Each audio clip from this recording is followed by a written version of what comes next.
Roblox is back up, guys. Make sure to go to your Roblox app or to your PC or laptop and see if your Roblox app is working right now.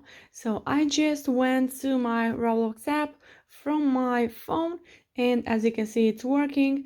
I can refresh the page and it's not having an error. You can go to your games and play them.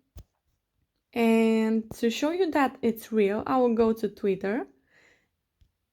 And here from Roblox status, if we scroll down, they say 5 hours ago that Roblox is back online everywhere.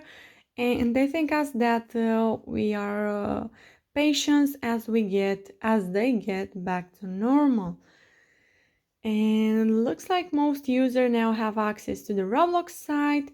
And to check if your region can access Roblox, you can visit roblox.home.com.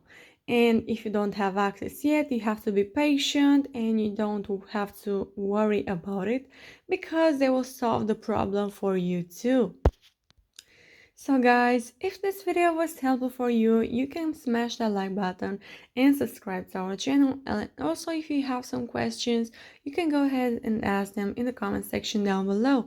Thank you so much for watching. Have a great day. Bye bye.